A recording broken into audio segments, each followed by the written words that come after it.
लेकिन जब पेट में हाइड्रोक्लोरिक एसिड HCl की मात्रा इतनी बढ़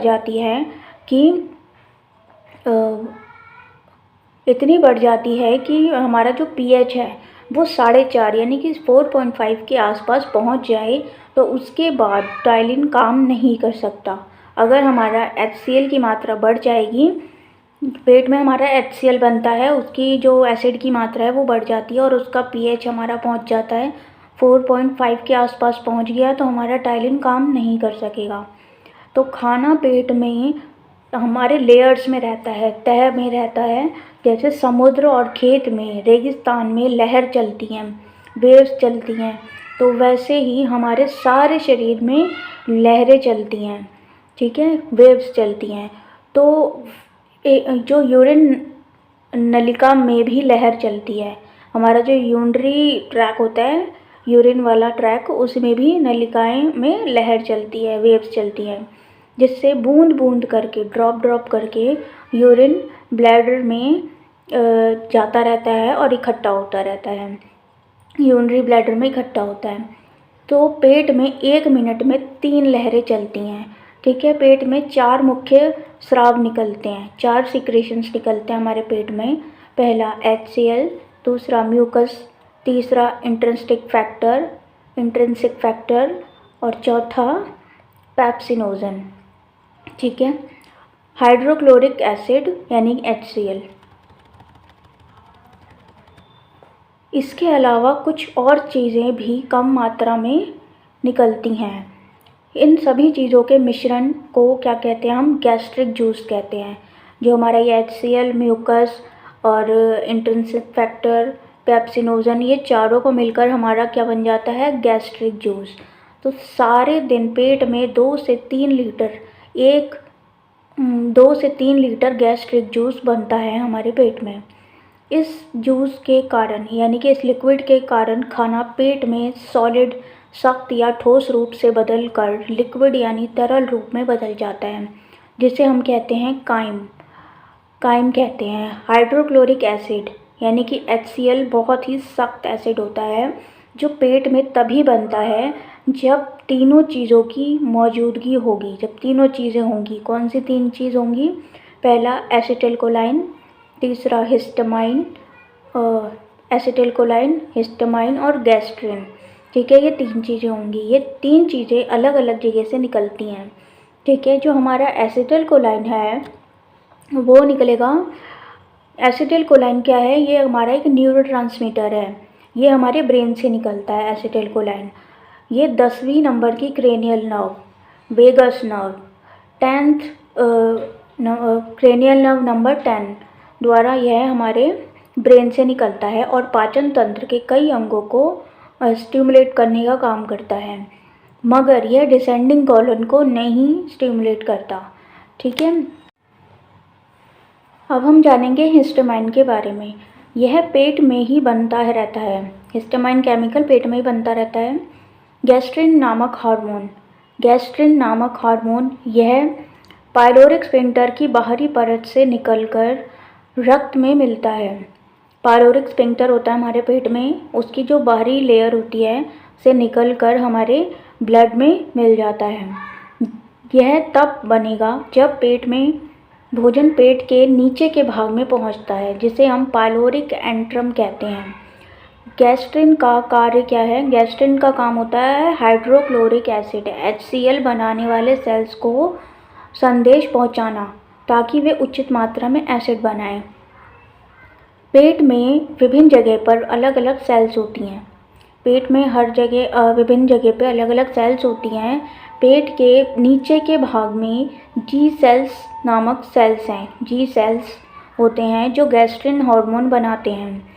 और गैस्ट्रिन पेट के बाहरी पाइलोरिक स्फिंक्टर के बाहर ड्यूडेनम की तरफ भी बनती है, और इसी जगह को उकसाने के लिए हम लेफ्ट जांघ के बीच में दबाते हैं, ठीक है। जो हमारा थाइज़ हैं, थाइज़ के लेफ्ट थाई के हम सेंटर में दबाएंगे, तो हम क्या करते हैं, इसको हम पाइलोरिक स्फिंक्टर को उकसा रहे हैं एक तरीके से। HCl में एक पॉइंट गॉल का उपयोग गैस्ट्रिन बनाने के लिए किया जाता है। ठीक है। पेट में 1.5 लीटर तक भोजन रखा जा सकता है। जब पेट के अंदर कुछ भी ना हो तो वो बिना हवा के फुग्गे की तरह फूल जाता है। जब पेट में कुछ भी नहीं होगा तो वो तब वो फूल जाता है बिना हवा के गुब्बारे की तरह। खाना खाने और पाचन क्रिया में parasympathetic nervous system PSNS parasympathetic nervous system का कार्य ठीक से काम करना जरूरी है। वह वेगस नर्व यानी 10 नंबर की क्रेनियल नर्व द्वारा काम करता है। ठीक है। यानी कि PSNS काम करेगा कब? जब 10th नंबर की क्रेनियल नर्व वर्क करेगी। वेगस नर्व का प्रभाव सारे हमारे डाइजेस्टिव सिस्टम पर है, सिवाय डिसेंडिंग कॉलन को छोड़कर। इसे उकसाने का न्यूरोट्रांसमीटर क्या है? एसिटिलकोलाइन, जो गैस्ट्रिन हार्मोन द्वारा पेट में HCl की मात्रा को 3 गुना बढ़ा देता है। एसिटिलकोलाइन जो गैस्ट्रिन हार्मोन के सपोर्ट से गैस्ट्रिन हार्मोन द्वारा पेट में HCl की मात्रा को 3 गुना बढ़ा देता है। ठीक है। अगर एसिटिलकोलाइन हमारा ठीक मात्रा में और ठीक समय पर निकले तो ही भोजन का पाचन तथा अवशोषण सही तरीके से होगा, नहीं तो नहीं। अगर आज की जो हमारी लाइफस्टाइल है, जीवन शैली है, उसकी मुख्य देन क्या है कि हम कामकाज के दौरान व्यक्ति को बेवक्त खाना खाने की आदत, कभी भी खाना खा लेंगे और ये हमारी हैबिट हो गई है, नौबत आ पड़ी है। तो इसके अलावा जीवन के टेंशन होते हैं, बार बार गुस्सा करने के लिए कई छोटे छोटे मौके आते हैं। ठीक है। यानी कि बार बार स्ट्रेस होता है, गुस्सा करते हैं, बार बार उत्तेजित होते हैं क्रोधित होने से। पैरासिम्पैथिक नर्वस सिस्टम काम नहीं करता और भोजन को पचाने वाली जो केमिकल्स हैं वो नहीं बनेंगी। तो ऊपर लिखे तीनों केमिकल्स में से किसी एक की भी कमी हो तो HCl ठीक से नहीं बनेगा। अगर यह एसिड ठीक से नहीं बना तो एसिड ठीक से बने तो यह इतनी स्ट्रॉन्ग होती है, सख्त होती है कि पेट का pH 0.8 तक जा सकता है। उस घोर एसिड में कोई बैक्टीरिया वायरस जिंदा नहीं रह सकता। वो सारे बैक्टीरिया वायरस को ख़त्म कर देता है, जो हमारा HCl होता है। उस एसिड का स्पर्श मात्र, अगर हम उस एसिड को छू लें, सिर्फ जरा सा छू लें, तब मुलायम त्वचा में घाव कर सकता है। अगर एसिड के कारण पेट की अंदरी दीवार में घाव हो जाता है तो उसे क्या कहते हैं? पेप्टिक अल्सर कहते हैं। क्योंकि हमारी जो एसिड बहुत तेज़ बन रहा होता है और म्यूकस मेम्ब्रेन उसमें ख़त्म हो जाती है, उसको क्या कहते हैं? पेप्टिक अल्सर कहते हैं। ठीक है। पर आमतौर से सभी को पेप्टिक अल्सर नहीं होते, क्योंकि एसिड से बचाने के लिए हमारे दो स्ट्रक्चर होते हैं। ठीक है। पहला होता है पेट की अंदर दीवार में, पेट की जो अंदरी दीवार होती है उसमें खास मजबूत बनी हुई होती है, उसे आसानी से खरोंच या नुकसान नहीं हो सकता। और दूसरा हमारा पेट की परत में म्यूकस मेम्ब्रेन होती है, म्यूकस ग्लैंड्स होते हैं जो 1 से 3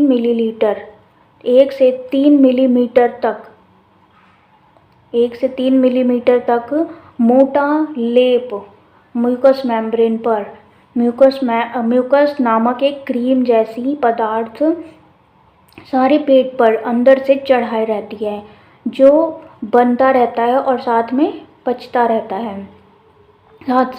रहता है। पेट की एसिड इसलिए सख्त होनी चाहिए, क्योंकि जो हमारा जो एसिड है पेट का, वो इसलिए हमारा स्ट्रॉन्ग होना चाहिए क्योंकि पेट की स्रावों का pH कम से कम 3 या उससे नीचे 1 तक जाना चाहिए। पेट का pH 3 से नीचे जाएगा, वहाँ पर पेप्सिन नाम का एंजाइम बनेगा जो खाने के दाल इत्यादि प्रोटीन को पचाना शुरू करेगा, यानी उन्हें बड़े बड़े टुकड़ों के झुंडों में बना देगा। इसीलिए पहले लिखा गया है कि खाने के पहले या बीच में पानी नहीं पीना। यह एसिड 3 से नीचे जाए जिससे पेप्सिन ठीक से कार्य कर सके, लेकिन ज़रूरत पड़ने पर गला साफ करने के लिए एक आध घूंट पी सकते हैं। पेट में इंट्रिंसिक फैक्टर नामक एक खास प्रोटीन होती है। इंट्रिंसिक फैक्टर नामक प्रोटीन होती है, उसका काम क्या होता है, साग सब्जी इत्यादि से प्राप्त B12, जो हमारा विटामिन B12 है, उसको पेट और आंतों के स्राव से, पेट और स्टमक और इंटेस्टाइन के डाइजेस्टिव सिक्रीशन से बचाकर, उसे पाचक स्रावों से उन्हें बचाकर छोटी आंत के इलियम में ले जाना, स्मॉल इंटेस्टाइन के इलियम भाग तक ले जाना। वहाँ अन्य पोषण तत्वों के साथ विटामिन B12 इलियम के जो विलाई होते हैं वहाँ विलाई द्वारा ऑब्जॉर्व होकर हमारा जो है वो ब्लड में मिक्स हो जाता है और लिवर में स्टोर हो जाता है। भोजन में विटामिन B12 का खास महत्व है। इस विटामिन के बगैर ब्लड में RBC मैच्योर नहीं होंगी।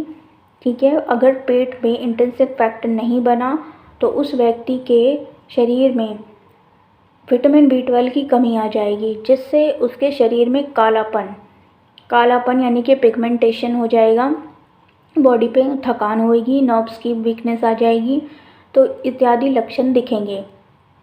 फिर अब हम जानेंगे पाइलोरिक स्फिंक्टर से जो खाना निकलता है। पाइलोरिक स्फिंक्टर जो होता है उससे खाना निकलता है, हमारा खाना आगे बढ़ता है तो वह सख्त निवाले से तरल पदार्थ में बदल चुका होता है। जो हम ठोस में भोजन लिया वो तरल पदार्थ में बन जाता है, लिक्विड फॉर्म में, तो उसे क्या कहते हैं, काइम कहते हैं। पेट में हर 20 सेकंड में एक वेव्स चलती हैं। ठीक है, लहर चलती रहती है जो कार्डियक स्फिंक्टर से लेकर पाइलोरिक स्फिंक्टर तक जाती है। कार्डियक स्फिंक्टर से लेकर पाइलोरिक स्फिंक्टर तक जाती है और उस लहर के अनुसार पाइलोरिक स्फिंक्टर थोड़ा खुलता है, जिससे 1 टीस्पून के जितना हमारा काइम बाहर निकलेगा और ड्यूडेनम में पहुंच जाएगा। फिर पाइलोरिक स्फिंक्टर हमारा बंद हो जाएगा और दोबारा तब तक नहीं खुलेगा जब तक ड्यूडेनम का काइम पच कर आगे ना निकल जाए। छोटी आंत के निम्न भाग हैं। ड्यूडेनम 8 से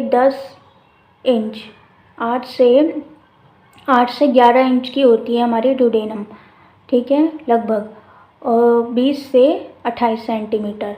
जेजुनम होती है हमारी 9 फुट 2.8 मीटर।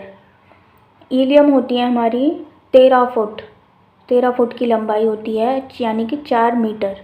ठीक है, जेजुनम की लंबाई 9 फुट, इलियम की लंबाई 13 फुट और ड्यूडेनम की लंबाई 8 से 11 इंच। ड्यूडेनम हमारी जो होती है वो सी आकार की होती है। ठीक है, तो उसके करीब 25 सेंटीमीटर 10 इंच लंबी नलिका होती है, तो इसमें भी लहर चलते रहते हैं। इसे पचा हुआ काइम धीरे धीरे हमारी छोटी आंत में जाएगा और छोटी आंत के बीच वाले भाग में जाएगा, जिसे जेजुनम कहते हैं, और करीब 2 मीटर लंबा होता है। ये जेजुनम 2 मीटर लंबा होता है। जो कुछ भोजन अब भी अनपचा रह गया तो उसे पचाने के लिए जेजुनम में अन्य पाचक स्राव निकलती हैं। खाए हुए भोजन से ज़्यादा से ज़्यादा मात्रा में पोषक तत्व शरीर को प्राप्त हो सकें, ये काम क्या होता है, जेजुनम में होता है। ठीक है, जो भी हमारा अवशोषण होने से रह गया वो वहाँ पर ऑब्जॉर्व होगा जेजुनम में। ड्यूडेनम में सिक्रेटिन और सीसीके हार्मोन्स निकलते हैं। सिक्रेटिन और सीसीके यानी कि कोलसिस्टोकाइनिन। तो इनके प्रभाव से कॉमन बाइल डक्ट द्वारा पैनक्रियाज और लिवर से अलग अलग हमारे डाइजेस्टिव एंजाइम और यानी केमिकल्स निकलती हैं, जो एम्पुला ऑफ वेटर द्वारा ड्यूडेनम में पहुंचकर भोजन के विभिन्न तत्वों को यानी कार्बोहाइड्रेट, प्रोटीन और फैट्स को पचाना शुरू कर देती हैं। पेट में HCl के कारण खाना एसिड युक्त रूप में ड्यूडेनम में आता है।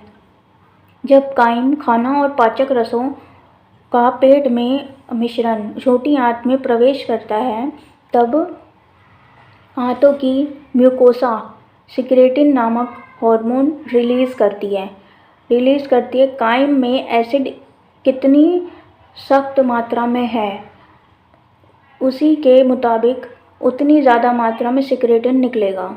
सिक्रेटिन तभी बनेगा जब पेट के स्रावों का pH 4.5 से नीचे आ जाए।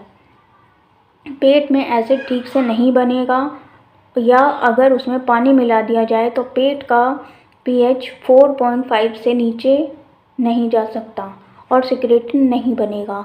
यह एक और कारण है कि खाना खाते वक्त साथ में पानी क्यों नहीं पीना चाहिए।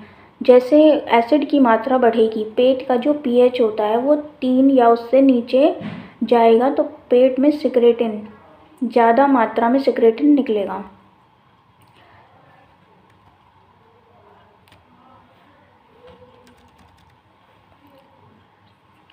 हमारा जो सिक्रेटिन होता है वो 5 जगह प्रभाव डालता है, ठीक है। जो इसका इफ़ेक्ट होता है 5 जगह होता है। पहला, काइम की जो एसिड होती है, जो हमारा काइम बना उसकी एसिड शांत करने के लिए पैनक्रियाज में उचित मात्रा में सोडियम बाइकार्बोनेट NaHCO3 भेजने के लिए संदेश यानी मैसेज देगा और उसे स्टिमुलेट करेगा, तो पैनक्रियाज उस एसिड को न्यूट्रलाइज करेगा। न्यूट्रलाइज करने के लिए सोडियम बाइकार्बोनेट नामक इलेक्ट्रोलाइट को निकालता है, जिससे काइम का जो pH है वो 3 से 1 के बीच में उस समय होता है, उसका pH क्या हो जाता है, 8 हो जाता है, जब हमारा सिक्रेटिन उस पर वर्क करेगा। तो इसी pH 8 में ही पैनक्रियाज के पाचक एंजाइम काम कर सकते हैं। ध्यान दीजिए, सोडियम बाइकार्बोनेट और HCl यानी कि हाइड्रोक्लोरिक एसिड जब दोनों मिलते हैं तब सोडियम क्लोराइड NaCl और कार्बनिक एसिड बनते हैं।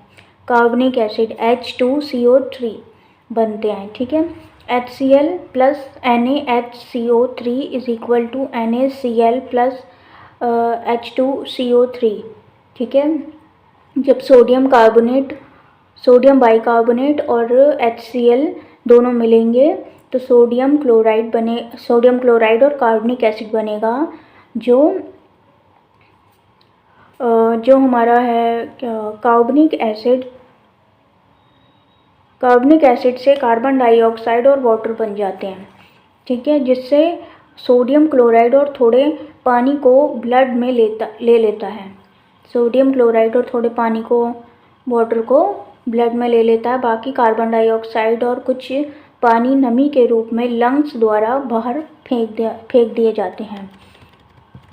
जैसे स्टमक में म्यूकस की जो परत होती है वो जिस सुरक्षा की वजह से पेट में एसिड द्वारा कोई नुकसान ना हो इसीलिए बनाई गई है, लेकिन ड्यूडेनम में एक म्यूकस की सुरक्षा उतनी नहीं है जो एसिड की वजह से उसे नुकसान हो सकता है। सिक्रेटिन ठीक से काम करने पर वह सोडियम बाइकार्बोनेट द्वारा ड्यूडेनम को बचाता है। सिक्रेटिन ठीक से काम करने पर वह सोडियम बाइकार्बोनेट द्वारा ड्यूडेनम को बचाता है ताकि वहाँ एसिड से वहाँ कोई नुकसान ना हो, जिससे एसिड युक्त काइम की वजह से ड्यूडेनम में अल्सर घाव नहीं होते। ड्यूडेनम के अल्सर को ड्यूडेनल अल्सर्स कहते हैं।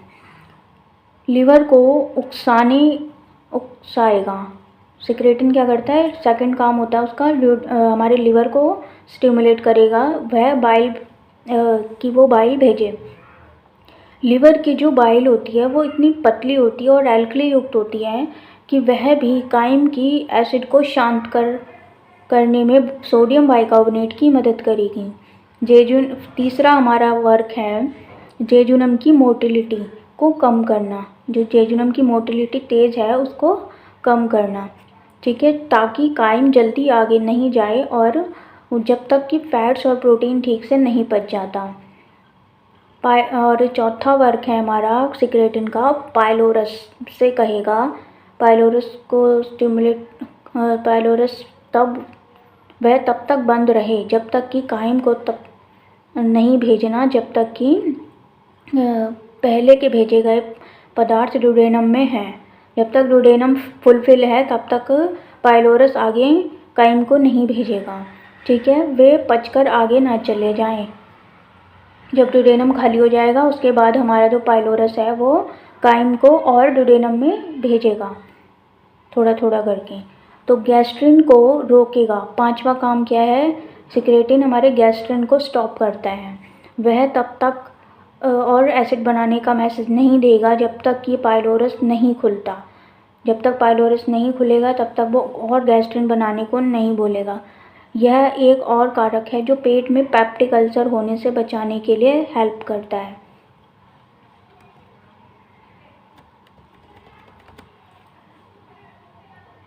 सिक्रेटिन के अलावा ड्यूडेनम में कोलसिस्टोकाइनिन सीसीके नामक हार्मोन भी निकलता है जो एक साथ कई काम करवाता है।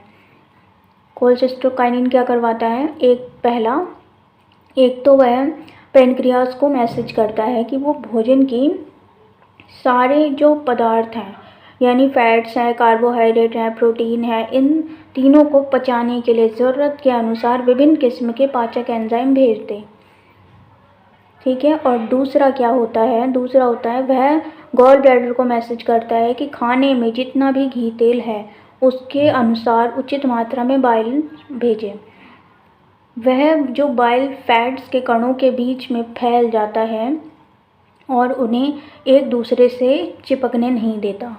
अगर गॉल ब्लैडर ठीक से काम नहीं करे तो बाइल के अभाव में, बाइल की कमी से पैनक्रियाटिक लाइपेज ठीक तरह से फैट्स को नहीं पचाएगा और और उसके कारण ड्यूडेनम में काइम ठीक गति से आगे नहीं बढ़ पाएगा। तेल से बनी चीज़ें खाने के बाद छाती में क्या होती है, जलन होती है। वहाँ इसका एक मुख्य कारण है गॉल ब्लैडर ठीक से काम नहीं कर रहा है। ठीक है, आज के लिए इतना ही। नमस्ते।